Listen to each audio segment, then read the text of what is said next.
오늘 본문은 이 사건이 예루살렘의 아주 공적인 공간에서 일어난 퍼블릭한 이벤트라는 것을 강조합니다. 권력자들이 사도들을 옥에 가두는데도요, 보시면 사도들을 잡아다가 옥에 가두었더니 영어 성경들을 보면 대부분 in the public jail, 데모시아라는 말이 나와요. 데모스, 백성들이죠.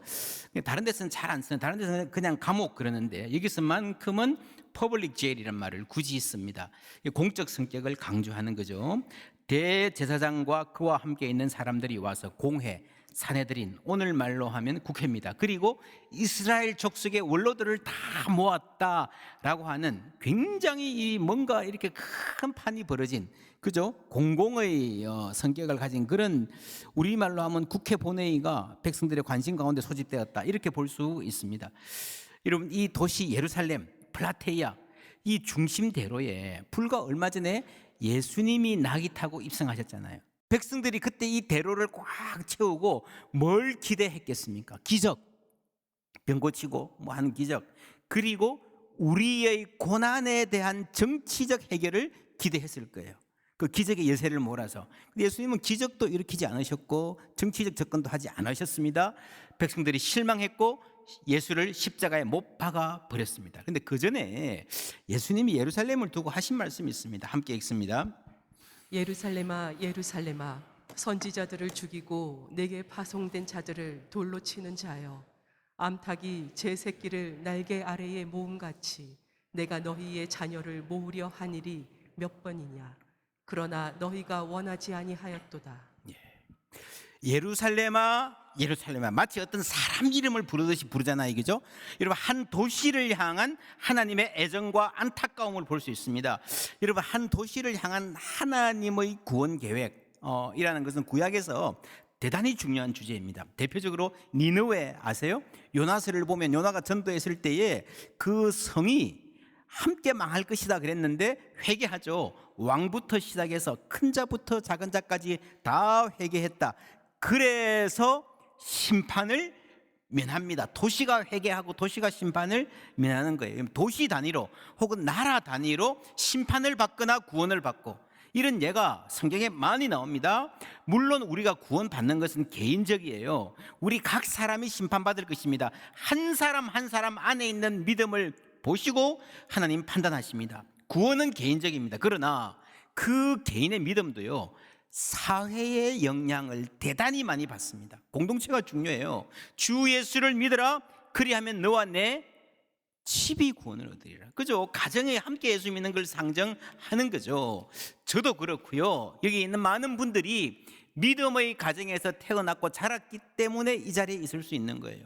인간의 삶이 본래 그렇습니다. 아무리 탁월하고 뛰어난 사람이라도요, 일제시대 때 태어났다면 꿈을 펼치기 힘들었을 거예요. 지금이라도 북한 땅에 태어났다면 대단히 제한된 삶을 살 수밖에 없습니다. 인간은 사회적 존재라 그러잖아요. 믿음도 그렇습니다. 그래서 하나님은 한 도시가 하나님께 돌아오는 꿈을 꿉니다.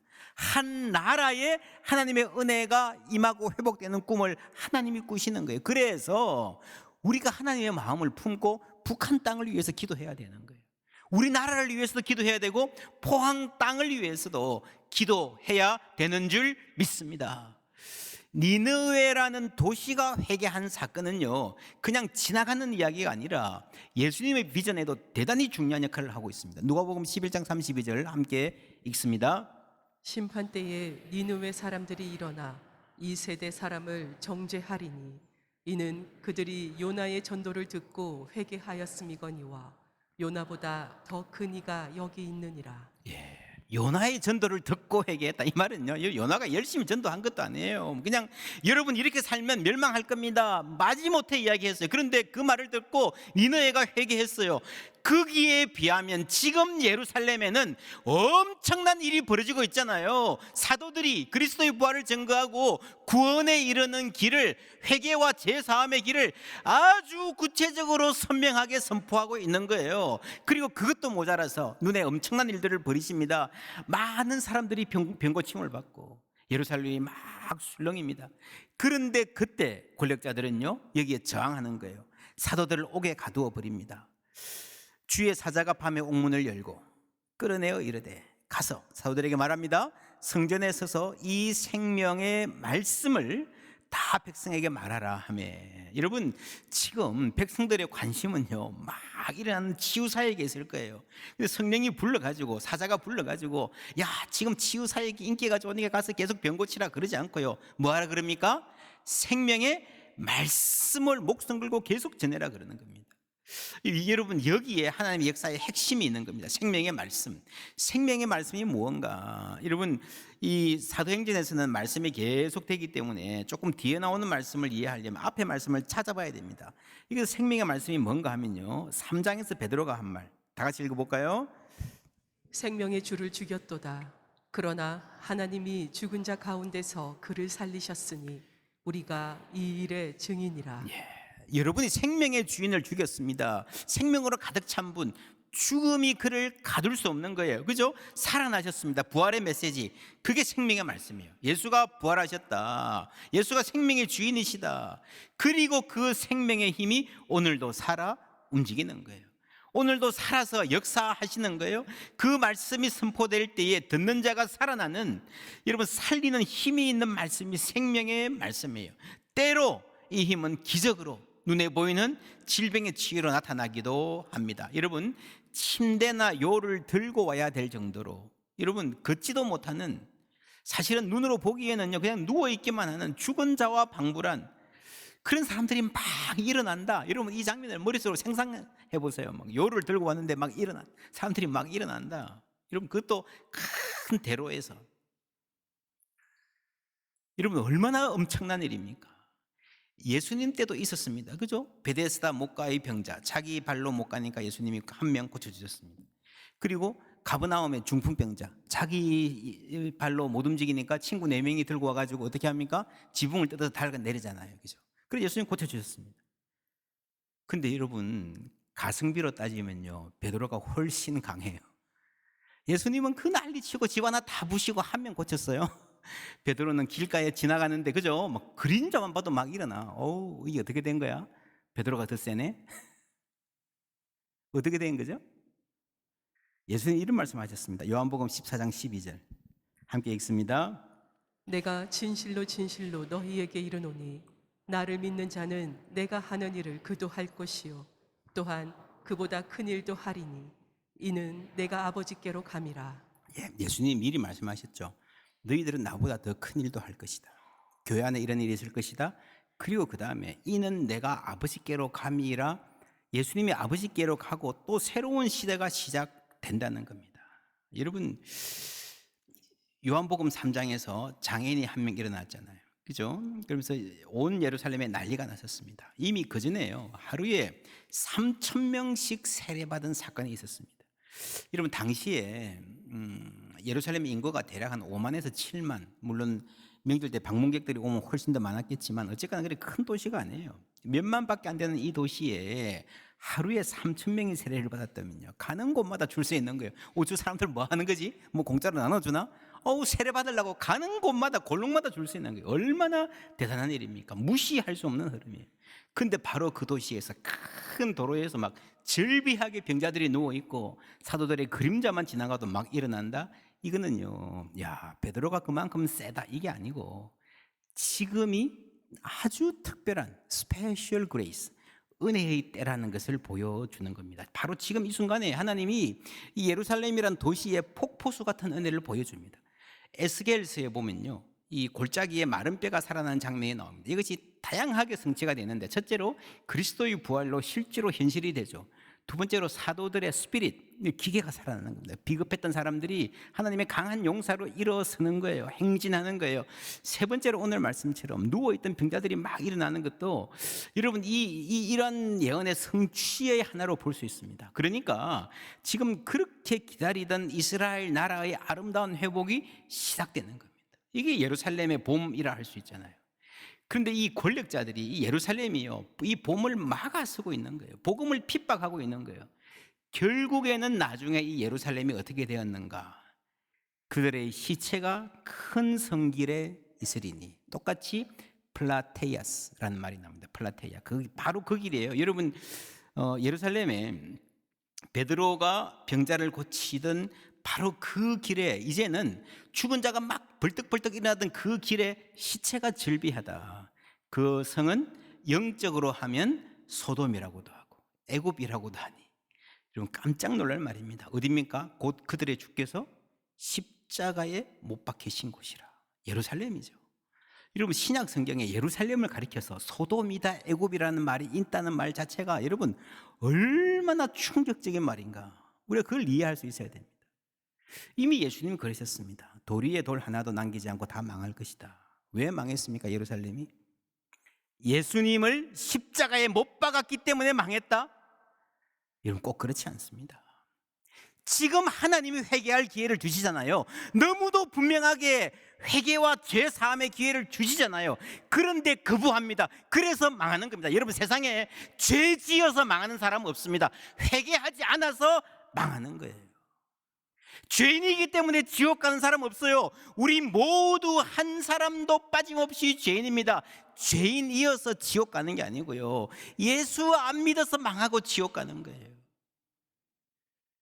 나를 구원하러 다가오시는 하나님의 은혜의 손길을 거부하고 받아들이지 않았기 때문에, 그 기회를 놓쳤기 때문에, 돌이킬 기회를 주셨는데 거부하고 오히려 짓밟았기 때문에 망하는 거예요.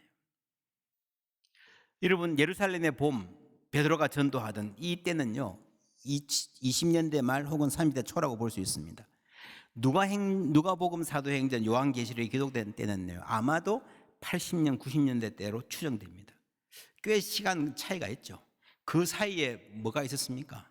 AD 70년에 로마군에 의해서 예루살렘이 끔찍하게 망한, 부서진 역사가 있었습니다. 그러니까 여러분 사도행전을 읽는 독자들은요 이걸 아는 거예요. 요한계시록의 독자들도 이걸 아는 거예요. 이 역사를 이렇게 이루어졌구나. 얼마나 안타까운 역사입니까? 그죠? 하나님의 약속, 그 약속 성취의 중심이 되어야 될 도시가 그렇게 비참하게 망했던 그 역사를 보면서 예수님의 말씀과 초대교회 역사를 돌이켜 보는 거예요. 그들은 왜 복음을 거부했나? 왜 핍박했나?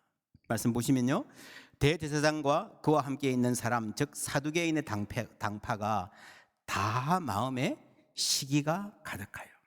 굉장히 감정적인 반응이죠. 그 다음에 두려워함이더라. 여러분 핍박하는 자가 더 두려워합니다. 그 33절에 그들이 듣고 크게 노하여, 또 분노입니다. 이게 전부 다 여러분 감정적인 반응이에요. 감정적인 반응. 시기, 두려움, 분노가 가득한 이들에게 바리새인인 가말리엘 랍비가 여유를 갖자고 주문합니다. 좀 기다려보자. 내가 보기에도 이 사람들 나쁜 사람들인 것 같아. 그러나 만일 하나님께로부터 났으면, 요겁니다.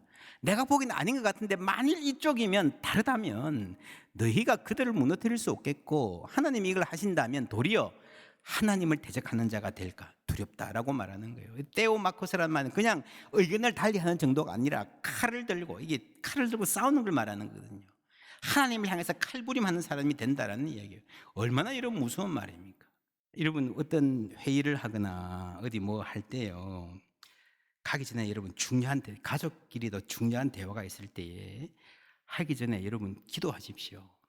무슨 일이 있어도 내 의견을 관철시켜야 된다, 이 기도가 아니고 하나님의 시각으로 나를 바라보면요 내가 위험할 때가 많습니다. 언제가 위험하는가 하면요 내 확신으로 꽉 차 있는 거예요. 그러면 여러분 조금 버리는 게 좋습니다. 절반쯤, 최소한 한 20% 이상은 좀 버리고 대화를 시작해야, 그래야 대화가 됩니다. 내가 100% 맞고 너는 다 틀렸는데, 이러면 그렇지 않습니까? 가정에서 대화해도요, 부부간에 대화해도 기본적인 자세가 자녀들한테도요, 내가 오늘은 무슨 일이 있어도 이놈의 고집을 꺾어놓고야 말겠다 라고 말을 시작하면요 틀림없이 여러분 후회할 결과를 남기게 되어 있습니다. 비워야 됩니다. 가득 차면 위험하다. 아까워도 버리자. 기억하십시오. 여러분 사람이 가득 차는 거는요, 여러분 기도도 그렇습니다. 기도는 비우는 시간입니다. 내가 비워놓을 때 하나님이 개입하시고 하나님이 채워주시는 거예요. 때로 우리는 100%그 이상, 나는 뭐 너무 억울하고 너무 분하고 내 의견은 너무 맞고요, 상대방은 이거는 뭐 너무 말도 안 된다 생각할 때가 굉장히 많습니다. 그럴 때도 내가 모르는 뭐가 있을 수도 있겠지. 그럴 때도 그 사람 입장에서 보면 또 좀 다를 수 있겠지. 여러분, 그런 생각할 수 있는 사람이 성숙한 사람입니다. 그래서 무슨 회의에 들어갈 때나 중요한 대화를 할 때 여러분 꼭 기도하고 들어가십시오. 들어보고 나를 바라보고 너무 차 있으면요, 커피 쏜다 생각하고 내 의견을 좀 버리는 게 좋습니다. 여유가 있어야 됩니다. 그래야 하나님이 역사하실 줄 믿습니다. 여러분, 오늘부터 해보세요. 여러분 인생이 바뀔 겁니다. 그렇게 한 몇 년만 살면요, 여러분 다 모두 다 상당히 존경받을 겁니다. 가말리엘처럼. 여러분, 그래야 우리가 보세요. 오늘 말씀 보시면 아나니아야 어찌하여, 지난주 말씀이죠, 사탄이 내 마음에 뭐라고요? 가득하여. 이런 사탄이, 우리가 그리스도인이지만 가끔씩 사탄이 내 마음을 요동하고 뭐 속삭이고 이런 거 있을 수 있습니다. 근데 문제는요, 가득한 게 문제예요. 가득한 게. 다 마음에 시기가 뭐라고요? 가득하여. 여러분, 시기와 질투와 분노가 없는 사람 있습니까? 있을 수 있어요.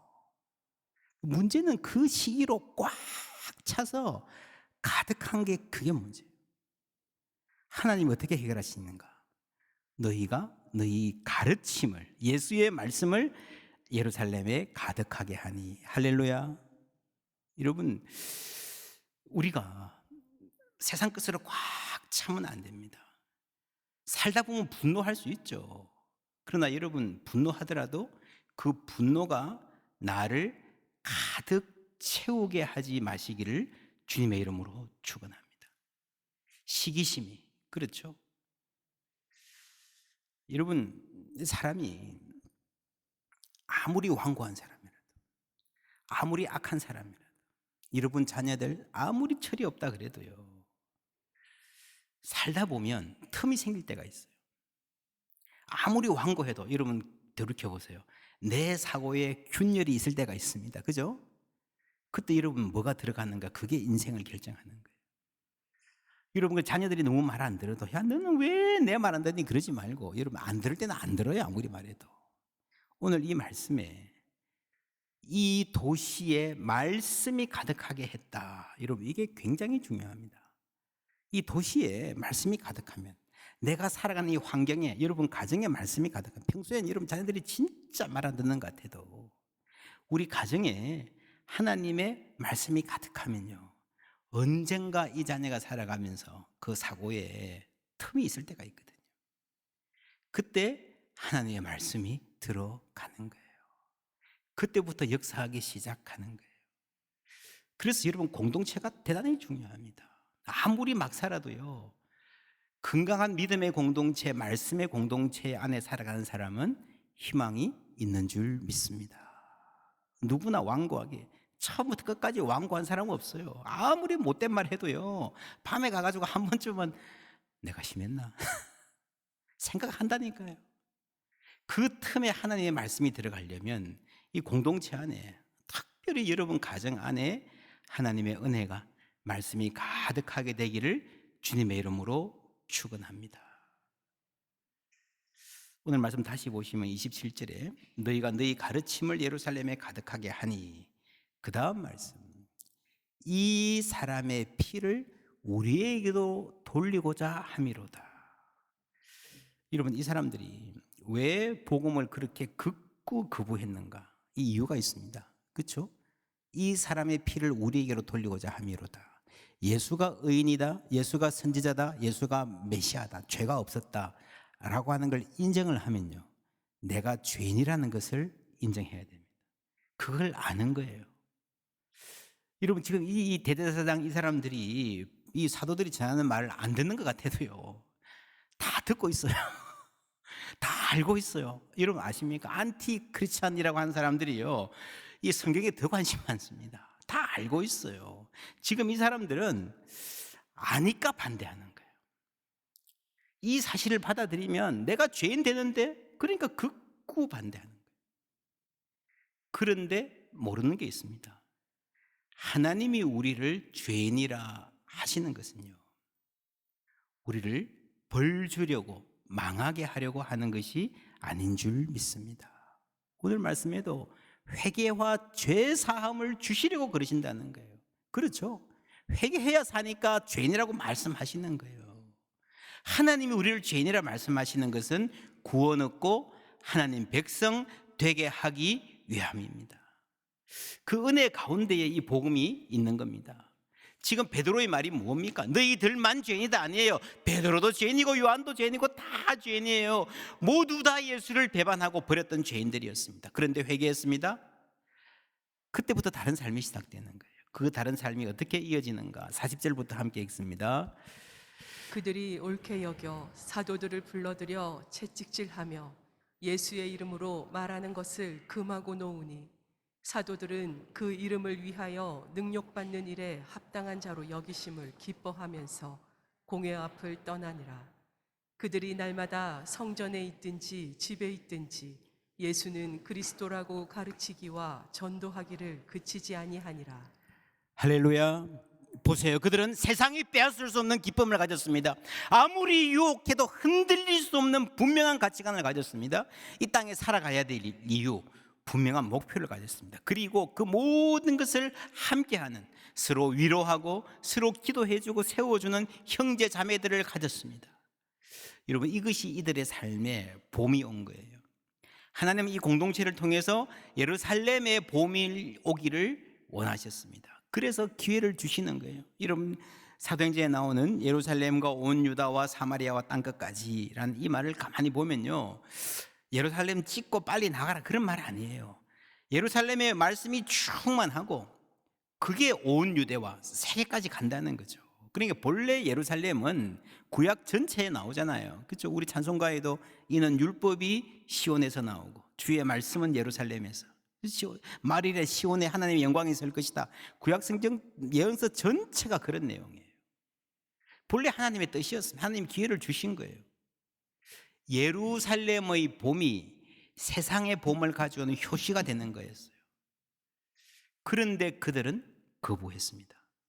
예수를 십자가에 못 박았고 지금 다시 이 엄청난 기적을 보여주시면서 말씀을 선포하시면서 기회를 주신 하나님을 거부한 거예요. 여러분, 이 말씀을 피상적으로 읽으면 오늘 이 가말리엘의 발언으로 위기에 몰렸던 그리스도인 공동체가 겨우 살아났다, 아유 다행이다, 여러분들 그 말 아니에요. 이건 그 반대입니다. 그 반대. 이런 위기가 어디 있습니까? 이런 복음의 행진은요, 누구도 막을 수 없습니다. 핍박을 받을수록 더욱더 강력해지는 공동체였습니다. 진짜 위기는 이 교회의 사도들에게 있는 게 아니라 예루살렘의 그 권력자들에게 있는 거예요. 하나님을 대적하는 자가 될 그 위기, 그것보다 심각한 게 어디 있습니까? 이제 이 역사가 멸망으로 달려가는 내리막길을 막 가는 거예요. 그 막 가는데 가말리엘이 잠깐 우리 생각 좀 해보자 라고 호소하면서 일단 브레이크를 밟은 겁니다. 예루살렘의 봄을 막아선 이 사람들은요, 마치 자기 집 정원에 봄이 오는 게 싫어서 봄꽃을 꺾고 가지를 짓밟고 나무를 뽑은 사람들이에요. 성공할까요? 그냥 콘크리트로 다 발라버려. 그냥 자기 정원을 황폐하게 만들 수는 있습니다. 그러나 이 세상에 봄이 오는 것은 막을 수 없습니다. 밖에 나가면 다 봄이에요. 여기만 찬바람 부는 겨울이에요. 그게 사도행전의 역사예요. 그렇지 않습니까? 예루살렘을 넘어서서 세계로 복음이 전거됩니다. 그래서 예수님이 예루살렘아 예루살렘아 애통하셨던 거예요. 이런 맥락에서 오늘 이 말씀에서 하나님이 지금 예루살렘에 정말 특별한 은혜, 생명의 말씀이 강력하게 선포되고 그림자만 스쳐도 막 사람이 일어나는 이런 놓칠 수 없는 특별한 은혜를 보여주십니다. 우리의 삶에도 하나님이 특별히 은혜를 주실 때가 있습니다. 두 가지예요. 하나는 나를 불쌍히 여기시는 거예요. 또 하나는 우리를 통해서, 나를 통해서 하시고 싶은 일이 있는 것입니다. 여러분, 그 은혜의 때를 놓치지 마시기를 주님의 이름으로 축원합니다.